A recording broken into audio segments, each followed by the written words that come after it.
Hot water system ಆದಾಗ ಇದನ್ನು heat pump air source heat pump ಅಂತ ಕರಿತೀವಿ. It will save around 70% of energy when it compare to geyser ಮತ್ತು normal heating appliances compare ಮಾಡಿದ್ರೆ.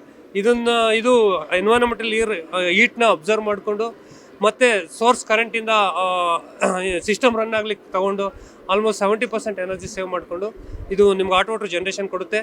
ಇದು 24x7 hot water ಸಿಗುತ್ತೆ. Just temperature drop ಆದ ತಕ್ಷಣ ಆಟೋಮೆಟಿಕ್ ಆನ್ ಆಗುತ್ತೆ. ಯಾರು ಆನ್ ಮಾಡಬೇಕು, ಗೀಸರ್ ಆನ್ ಮಾಡಬೇಕು, ಏನೋ ಒಂದು ಕೆಲ್ಸಕ್ಕೆ ಹೋಗ್ಬೇಕು ಅಂತ ಸಂದರ್ಭದಲ್ಲಿ ಹೀಟ್ ಗೀಸರ್ ಆನ್ ಮಾಡಿದ್ರೆ ಏನಾಗುತ್ತೆ, they have to wait for 10-15 minutes.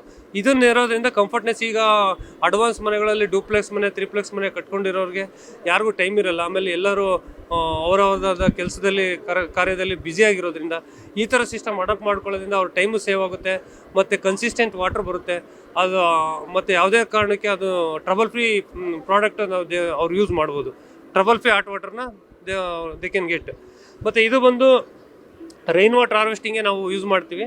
ಇದು ಬೋರ್ವೆಲ್ ರೀಚಾರ್ಜಿಂಗ್, ಎಸ್ಪೆಷಲಿ ಇದು VY ಸ್ಕ್ರೀನ್ ಅಂತ ನಾವು ಕರಿತೀವಿ.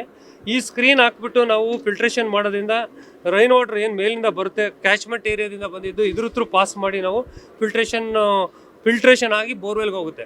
ಇದರಿಂದ ಏನಾಗುತ್ತೆ, ರೈನ್ ವಾಟರ್ ಹಾರ್ವೆಸ್ಟಿಂಗ್ ಮಾಡೋದ್ರಿಂದ ಬೋರ್ವೆಲ್ಗೆ ಒಂದು ಈಲ್ಡ್ ಜಾಸ್ತಿ ಆಗುತ್ತೆ, ವಾಟರ್ ಕ್ವಾಲಿಟಿ ಇಂಪ್ರೂವ್ ಆಗುತ್ತೆ, ಮತ್ತು ವಾಟರ್ ಲೆವೆಲ್ ಇನ್ಕ್ರೀಸ್ ಆಗಿ they can get the water from the borewell. ಎಷ್ಟೋ ಬೋರ್ವೆಲ್ ಡ್ರೈ ಆಗಿರ್ತವೆ, ನಾವು ಯಾವುದೋ ಚರಂಡಿಗೆ ಹಾಕೋದು, ಇವನ್ ಬೋರ್ವೆಲ್ ಡ್ರೈ ಆಗಿದ್ರು ಚರಂಡಿಗೆ ಹಾಕೋ ಬದಲಿಗೆ, ಚರಂಡಿ ಕಳಿಸೋ ಬದಲಿಗೆ ನಾವು ಅದನ್ನು ಇದು ಬೋರ್ವೆಲ್ಲು ಅಥವಾ ಇದು ರೀಚಾರ್ಜ್ ಮಾಡಿದಾಗ ಗ್ರೌಂಡ್ ವಾಟರ್ ಲೆವೆಲ್ಲು ಇನ್ಕ್ರೀಸ್ ಆಗುತ್ತೆ. ಇದನ್ನು ನಾವು ಎಲ್ಲ ಪಬ್ಲಿಕ್ಕು ಜನ ಅವೇರ್ನೆಸ್ ತಿಳ್ಕೊಂಡು ಮಾಡೋದು ಒಳ್ಳೆಯದು. 2008ಇಂದ ಇದನ್ನು ಕಂಪಲ್ಸರಿ ಮಾಡಿದ್ದಾರೆ ರೈನ್ ವಾಟರ್ ಹಾರ್ವೆಸ್ಟಿಂಗ್. ಅದು ಸೀರಿಯಸ್ಸಾಗಿ ತೊಗೋಬೇಕಾಗಿದೆ ಪ್ರತಿಯೊಬ್ಬರೂ. ಯಾಕೆಂದರೆ ಮುಂದಿನ ದಿನಗಳಲ್ಲಿ ಅಂತರ್ಜಲ ಮಟ್ಟ ಎಲ್ಲಿಗೆ ಹೋಗುತ್ತೆ ಅಂತ ಹೇಳಲಿಕ್ಕಾಗಲ್ಲ. ಏನೋ ನಮ್ಮ ಅದೃಷ್ಟಕ್ಕೆ ಲಾಸ್ಟ್ ಇಯರ್ ಮಳೆ ಬಂದಿದೆ. ಕೆಲವೊಂದು ವರ್ಷಗಳಲ್ಲಿ 2 ವರ್ಷ 3 ವರ್ಷ ಗ್ಯಾಪ್ ಆಯಿತು ಅಂದರೆ ಮಳೆನೂ ಇಲ್ಲದೆ ಇದ್ದಂಥ ಸಂದರ್ಭದಲ್ಲಿ ತುಂಬ ಕಷ್ಟ ಆಗುತ್ತೆ. ಪ್ರತಿಯೊಬ್ಬರು ನಾಗರಿಕರು, ಪ್ರತಿಯೊಬ್ಬರ ಜವಾಬ್ದಾರಿ ನಾವು ವಾಟರ್ ಮತ್ತು ಎನರ್ಜಿನ ಪ್ರಿಕಾಷನ್ ತೊಗೊಂಡು ಅದನ್ನು ಕನ್ಸರ್ವೇಷನ್ ಮಾಡಿ ಅದನ್ನು ಸೇವ್ ಮಾಡೋದು ಪ್ರತಿಯೊಬ್ಬರು ಕರ್ತವ್ಯ ಅಂತ ನಾವು ಹೇಳ್ತಾ ಇದ್ದೀವಿ. ಆ ಒಂದು ಕಂಪ್ನಿಯಾಗಿ ಹಂಸ ಎನ್ವಿರೋ ಎನರ್ಜಿ ಕಂಪ್ನಿನ ಹೆಸರಲ್ಲೇ ಇದೆ, ಎನ್ವಿರೋ ಮತ್ತು ಎನರ್ಜಿ ಅಂತ. ಇದರ ಉದ್ದೇಶ ಏನಂದರೆ ಆದಷ್ಟು ನಾವು ಎನರ್ಜಿನ, ವಾಟರ್ನ ಸೇವ್ ಮಾಡಿ ಪ್ರತಿಯೊಬ್ಬ ಕಸ್ಟಮರ್ಗೂ ನಾವು ಒಳ್ಳೆ ರೀತಿಯಲ್ಲಿ ಸೊಲ್ಯೂಷನ್ ಕೊಡಬೇಕು. ಮತ್ತು ಎನರ್ಜಿ ಎಫಿಷಿಯೆಂಟ್ ಪ್ರಾಡಕ್ಟ್ ತಗೊಳ್ಳೋದಲ್ಲದೆ ಅವರು ಅದರಿಂದಲೇ ಹಣವನ್ನು ಸೇವ್ ಮಾಡಬೇಕು.